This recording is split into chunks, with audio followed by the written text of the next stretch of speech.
Rashad, why you didn't Anyways, hit me up? What's up, Rashad? Hey, Rashad. What's up, Rashad? Thank you, Rashad. brother, I love you, brother. Trump, lit, What's up, Rashad? yeah. What it do, boy? Hey, Rashad. All right, now moving along with the rest of the night and things of that nature. We have who I want to say. Should we go with Diddy? We'll go with Puff.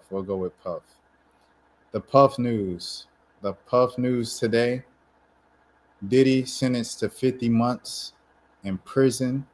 It was an emotional day in the courtroom, everything like that for the hearing and things of that sort.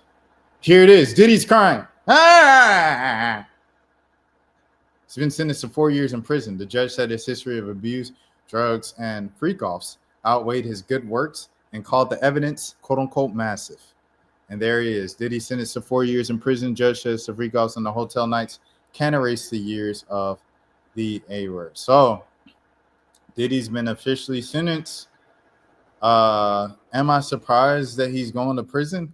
I'm not going to lie, a little bit. Excuse me, a little bit surprised that he is going to prison. He did have Brian Steele on his team and things of that sort. He had Brian Steele crying in the closing arguments, everything like that. And I thought he was just going to have like a long probation and strict, restrictions and everything, guidelines that he had to follow. But, he ends up getting jail time and things of that sort. And there it is. He fell to his knees after hearing the verdict. And there that is. Let me see. These are some of the letters that came out before the sentencing occurred today. This is from Megan. Shout out to Megan once again. Sean Diddy Combs wrote a letter to the federal judge who was sentencing tomorrow in Manhattan, which was yesterday. I lost my way. I got lost in my journey, lost in drugs and lost in the excess. My downfall was rooted in selfishness. I've been humbled and broken down to my core. Dear Judge Sherberman, I hope this letter finds you well and in good health and spirits. Thank you for the opportunity to express my thoughts to you.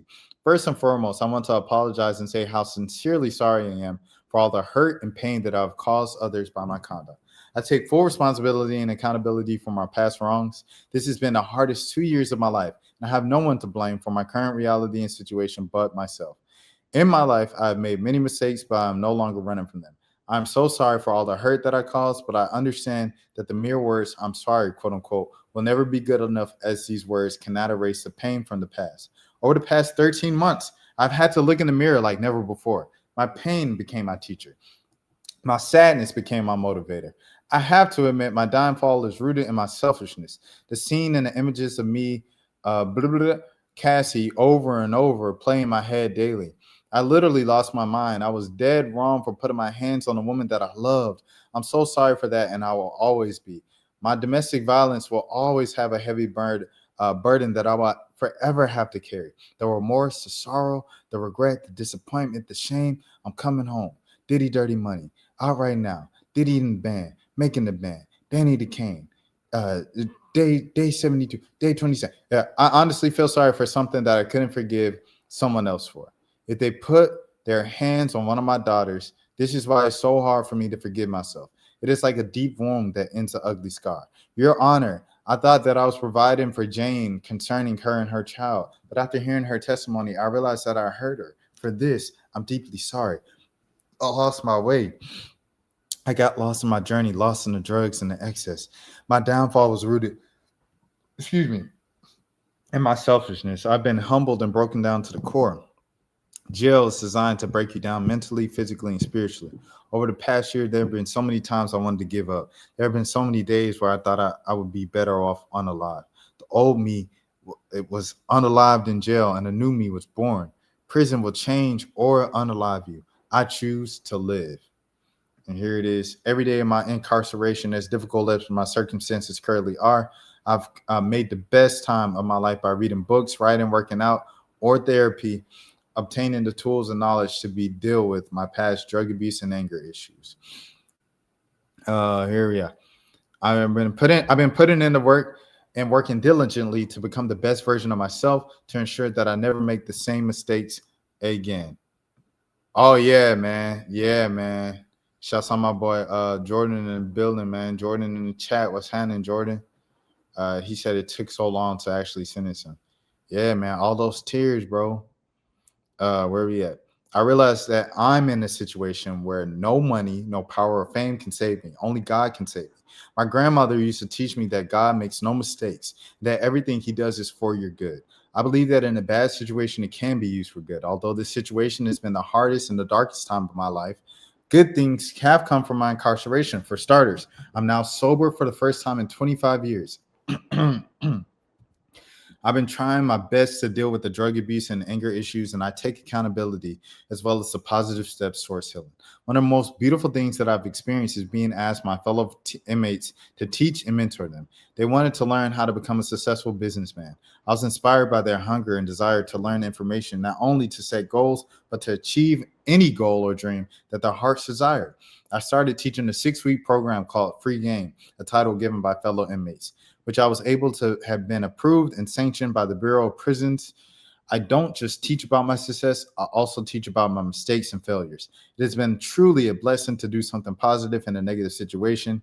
It's been beautiful to see the newfound hope in my fellow inmates' eyes. The most shocking thing is to see the unity and the peace that this class has produced. As you are probably aware, jails and prisons are segregated places. However, in our class, we have Black, Spanish, white, and Asian all together in one room, learning and working together.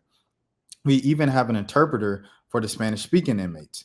The biggest miracle that I've seen in this class is of all the gangs, such as the Bloods, the Crips, the MS-13s, the Churchiros, and the 18th Streets, all in one room working together. I'm also proud that since this class started, there have been no fights in our unit. This class has also been helpful for me in my time of need and despair. Being able to do something good for others has given me much needed hope. God bless me with this opportunity to help others, and I will continue to do so. I ask you for mercy today, not only for my sake, but for the sake of my children. God bless me with 7 beautiful children, 3 sons and 4 daughters. Their names are Quincy, Justin, and Christian. He's claiming Quincy. Chance, Jesse, Delilah, and our newest addition, a 2-year-old daughter, Love. 4 of my children lost their mother, Kim Porter, as she tragically passed away in 2018. I'm their only parent. I have failed my children as a father. My father was unalive when I was 3 years old, so I know firsthand what it is like to not have a father. More than anything, I just want the opportunity to return home and be the father that they need. Here we go. That they need and deserve. God blessed me with the greatest mother in the world. My mother sacrificed her life and dreams to provide for me and my younger sister, Keisha. She worked 3 jobs to make sure that we had a roof over our heads, clothes on our back, and the best education. My mother is now 84 years old and she recently had brain surgery. Despite her own health challenges, she attended my trial every day. I've always been her primary caregiver. It breaks my heart that I put myself in a position for the first time I'm unable to be there for my mother when she needs me the most. As I write you this letter, I'm scared to the end of my life. Scared to spend another second away from my mother and my children. I no longer care about money or the fame. There is nothing more important to me than family. I understand that one factor the court has to consider is my deterrence. Deterrence for me and for others to ensure that no one follows in my footsteps and makes the same mistakes. For over a year, I've been locked into one room with 25 other incarcerated people, sharing one room. In this room that I share, there are no windows, there's no natural clean air, there's no sunlight, that we all live in one room. We eat, sleep, use the toilet, take showers, and prepare meals all in the same room. The conditions that the conditions that my action have placed me are inhumane. I don't tell you this out of pity or sympathy. I'm simply sharing my truth and the truth of my fellow incarcerated people. We have no clean drinking water, and we boil our own drinking water. We all share one washing machine, which is broken. I'm surrounded by drugs, and I live every day in a constant threat of being unalived or jab, jab, jab. Again, I'm not expecting any pity or sympathy, but my time at MDCC has changed me forever. Prior to being in jail, I took care of and was present for my family. Being in jail and because of my conduct, I lost the ability to care for my mother. I lost the ability to effectively raise and support my children. I've missed all 3 daughters' proms and graduations. I've missed taking one of my daughters to college. I've lost the freedom to teach my 2-year-old how to speak, dance, or play, or be there to console her when she falls down or has a nightmare. I started from nothing and I worked hard for everything I had. But because of my conduct, I lost all of my business. I've lost my career. I lost my charter schools that I started, and I've destroyed my reputation and stained my reputation with those who worked for me. I lost my being present with my family. Between all of my losses and lessons, I can state the fact that I will never be in another criminal courtroom again, and I do not believe any other person would do anything similar of any fear of punishment. If you give me the chance, I would like the opportunity to share my story with the people to prevent at least one person from making the same mistakes that I did. I can't change the past, but I can change the future. I know that God put me here to transform me. Since incarceration, I've gone through a spiritual reset. I'm on a journey that will take time and hard work, but I'm proud to say I'm working harder than I ever have before. I'm committed to the journey and remaining drug free, nonviolent, and peaceful person. I thank God that I'm stronger, wiser, clean, clear, and sober. God makes no mistakes. I realize that the trial has received a tremendous amount of global press, and Your Honor may be inclined to make another example of me. I would ask Your Honor to make me an example of what a person can do if afforded a second chance. If you allow me to go home and see my family, I promise you I will not let you down and I will make you proud. Today, I humbly ask for you for another chance to be a better father, another chance to be a better son, another chance to be a better leader in my community, and another chance to live a better life. I'm writing this not to gain any sympathy or pity, but this experience is simply the truth of my existence and it's changed my life forever, and I will never commit a crime again. Thank you for your time and consideration, Sean Combs. There it is. Hold on, what are we doing? Just the same thing. Okay. Let me see. Let me see what he said. What the judge said. I want to see what the judge said. Let me see what the judge said. Sean Diddy Combs sentencing live. Cut through the clutter and tap into new audiences you don't find on other platforms. They aren't tapped out. What the heck? ABC News? I'm sorry, y'all. Shout out Rachel Scott. This is written by Aaron Cattersky and Peter Karalambos. Okay. Sean Diddy Combs has been sentenced to 50 months in prison for his conviction on two extradition-related offenses. He gets credit for time served since his arrest. He's already spent 12 months in the Metropolitan Detention Center in Brooklyn. Before the judge read the sentence, Combs tearfully apologized in court, saying, "I've been humbled and broken to my core." Federal prosecutors argued that Combs deserved at least 11 years. Oh my gosh, 11 years? While his lawyers asked for a sentence of no more than 14 months. Goodness gracious. Lawyers vowed to appeal his sentencing. Speaking outside the courthouse on Friday night, Sean Diddy Combs' lawyers vowed to appeal the judge's sentencing decision. What we feel happened today was the judge acting as a 13th juror, and that he second-guessed the jury. Attorney Mark Angofilio said. Angofilio is the strongest argument on the appeals that the judge used coercion on the basis as a lengthy sentence. While the jury acquitted Combs on the allegation that he forced or used coercion to move any of his victims across state lines. "Quote unquote, we think that that's absolutely inconsistent with the jury's verdict," he said.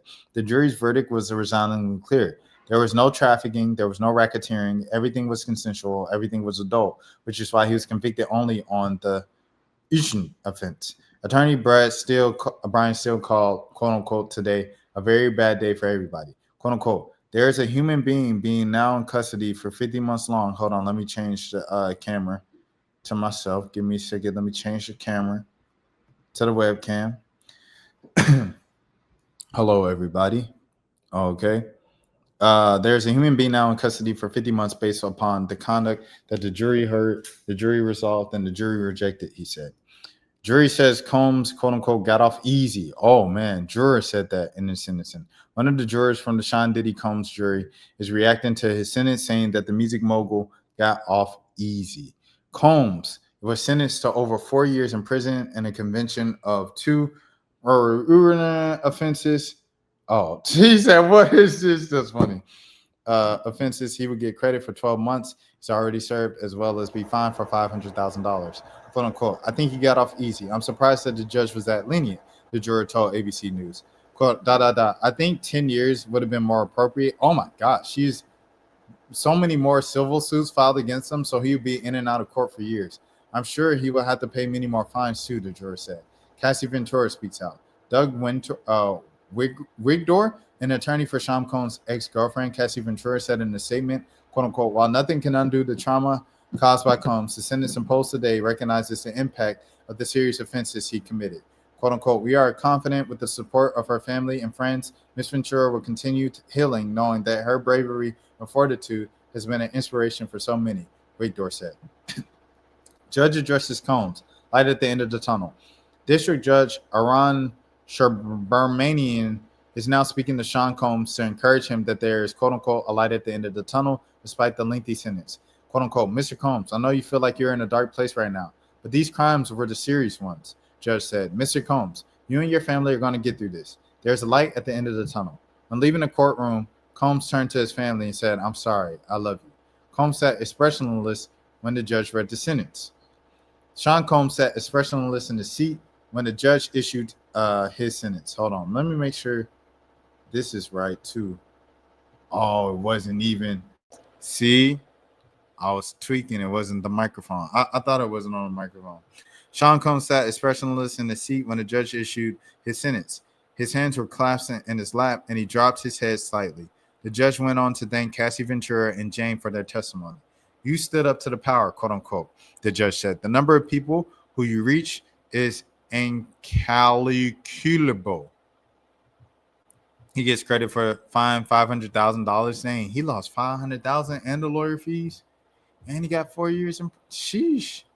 District judge sentenced him to 50 months in prison, 5 years of a suspended supervised release. Dang, so he got 5 years probation when he gets out. The judge also said to sign a fine of $500,000, the maximum allowed under law. Oh, so that's it. As he makes a statement during his sentencing, he already served 12 months, which he'll get credit for. The judge says the sentence is necessary to ensure the deterrence and reflect the impact of his victims. Okay, is that it? That's everything? All right, I think that's everything. That's everything. So, yeah. That's that. We got more letters, right? We got more letters. We got the letter from his son, right? King Combs. King Combs said something. Here's King Combs. He said, I'm the one who has resembled my pops, my mannerism. My whole life I studied my dad up and down. He's the greatest man in the world, my superhero. He told me to treat women like a queen, and I do. I see in his eyes as his twin that he has changed. And there it is. You talking about being my dad. Yeah, we got to watch out for him. Dang. He told me how to treat women like queens, same Diddy. 50 Cent watching Christian Combs. Is this it? Oh, this is an ad. I thought it was an ad. He's the greatest man in the world. I know he's your pops and everything, but you've seen what he's done, and you saying you study everything he's done to be like him is a little yikes. That thing hits harder in a courtroom than cosplay of a father's legacy. He has a fetish for baby oil. Okay. Cat Williams warning about Diddy and everybody else. He's the greatest man in the world. Change. You know what your dad has done. Bro got a so-and-so case. I don't think this is a good endorsement. Stop the cap. You're his son. Of course you say that. Diddy wicked. Dude said he didn't trying to be the next generation of all right. Yikes. 10-year-old, 13-year-old, 16-year-old, 17-year-old, 15-year-old, a minor.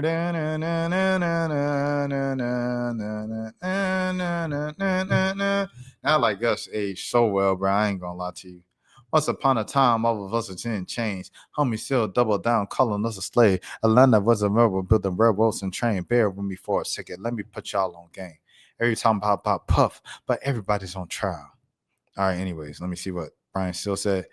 He was reportedly in tears as he was begging the judge to let Diddy go home. I've been with Sean for more than my family since I met him. He has taken responsibility. I have been there when Sean has prayed for healing for anyone he has hurt. Let him go home. It did not work. This dude is the LeBron James of lawyers. Hold on, let him cook. I don't know. They said 11 years. The feds recommended 11. He got 4. This is going to go crazy one day. So, yeah, that's the Diddy thing, man. That's the Diddy thing. Now, the next thing, man, Kyron Lacey. Rashad, why you anyways. didn't hit me up? What's up, Rashad? Hey, Rashad. What's up, Rashad? Thank you, Rashad. Brother, I love you, brother. Trump lit. What's up, Rashad? Yeah. What it do, boy? Hey, Rashad.